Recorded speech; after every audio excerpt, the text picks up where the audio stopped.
اللهم صل على سيدنا ومولانا محمد وعلى آل سيدنا ومولانا محمد وبارك وسلم عليه. أعوذ بالله من الشيطان الرجيم. بسم الله الرحمن الرحيم.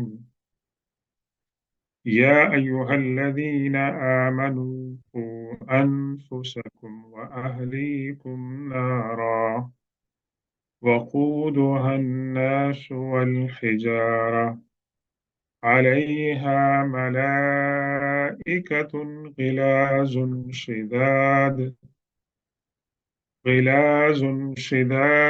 لا يعصون الله ما أمرهم ويفعلون ما يؤمرون. يا أيها الذين كفروا لا تعتذروا اليوم إنما تجزون ما كنتم تعملون.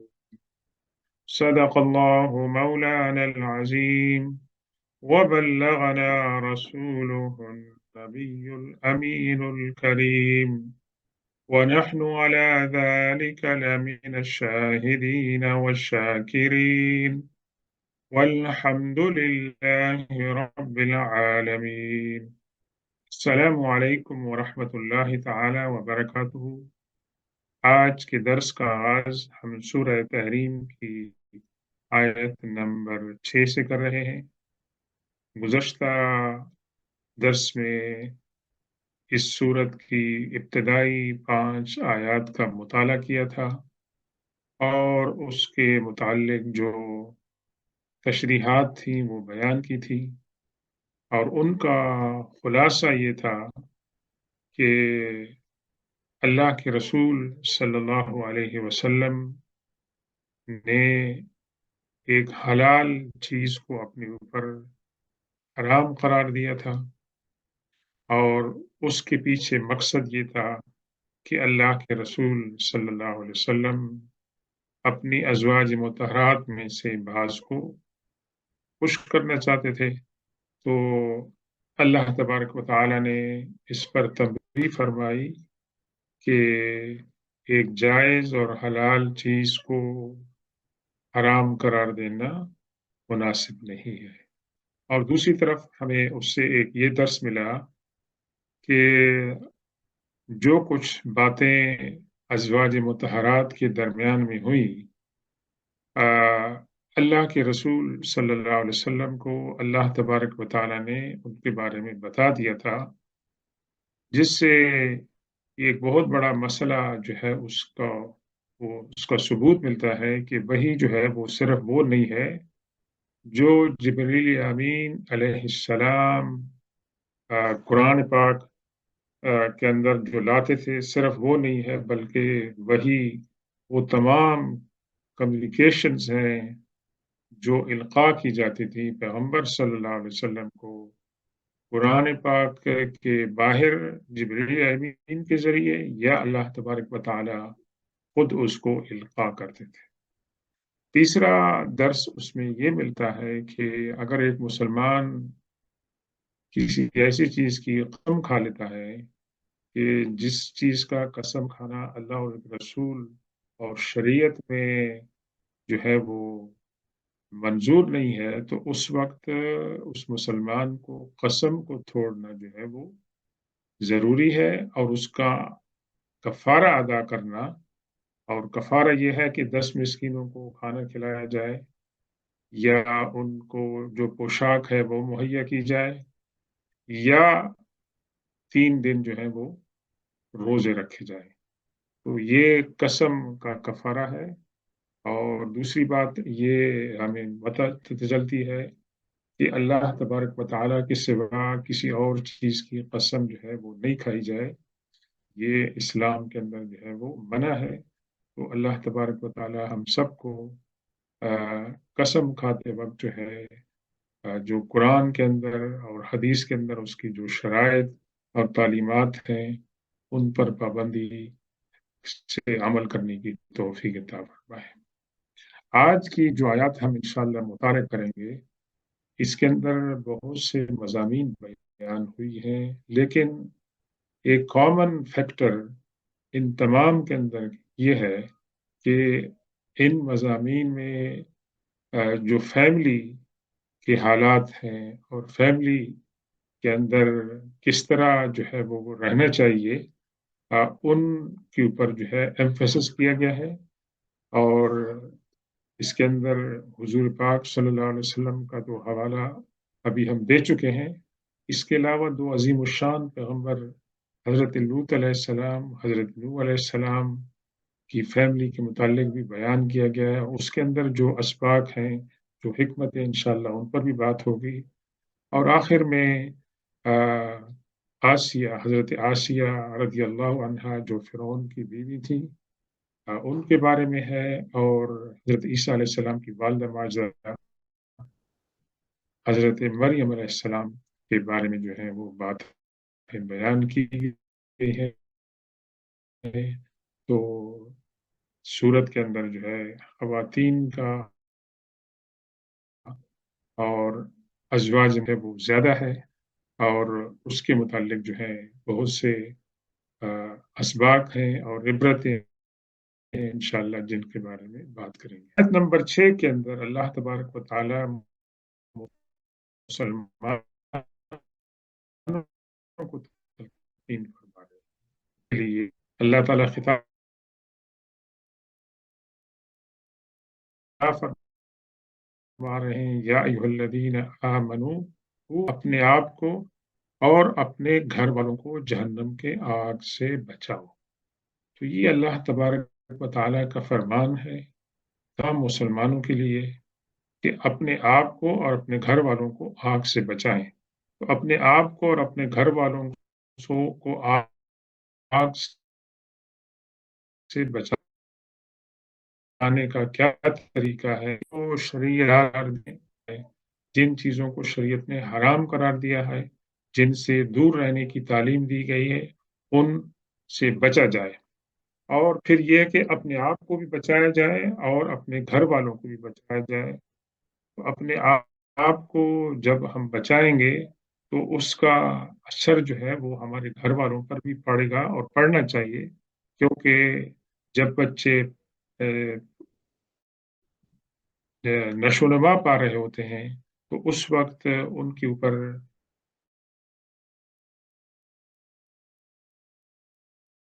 ہوتی ہے کہ انشاءاللہ جس انداز سے بچوں کی تربیت کی گئی تھی، وہ تربیت کے اثرات ان کے ساتھ زندگی کے باقی جو سال ہیں اور ایام ہیں، وہ ان تک جو ہے ان تک وہ اثرات باقی رہیں گے، اور امید کی جاتی ہے کہ انشاءاللہ اس کے ثمرات ان کو حاصل ہوں گے۔ تو یہ ایک بہت بڑی اہم تعلیم ہے اللہ کی طرف سے ایمان والوں کو، کہ اپنے آپ کو اور اپنے خاندان والوں کو جہنم کے عذاب سے بچائیں۔ اور اس کو بچانے کے بہت سے طریقے ہیں۔ ایک تو یہ ہے کہ خاندان کے اندر شروع ہی سے اس بات کا اہتمام کیا جائے، تعلیم کا، اور پھر ہمارے جو ادارے ہیں، مساجد ہیں، مراکز ہیں، قرآن پاک ہے، احادیث ہیں، اللہ کے رسول کی سیرت ہے، صحابہ کرام کے حالات ہیں، اور ہماری اسلامی فقہ کی جو تعلیمات ہیں، ان تمام سے روشنی جو ہے وہ حاصل کی جائے تو انشاءاللہ امید ہے۔ اور خاص طور سے آج کل کے پرفتن دور کے اندر، جس کے اندر بہت سارے چیلنجز ہیں اسلام کو اور ایمان کو اور نئی نسل کو، اس کے لیے یہ آیت ایسے محسوس ہو رہی ہے کہ وہ آج اس کا نزول ہوا ہو۔ پھر فرمایا وقودها الناس والحجارہ، بہت ہی ایک سٹرینج اور عجیب سی بات بتائی گئی ہے۔ یہ جہنم کی آگ ایسی ہے کہ جس کا ایندھن، جس کا فیول، جس کو جلانے کے لیے کیا چیز کی ضرورت ہے؟ انسان اور پتھر۔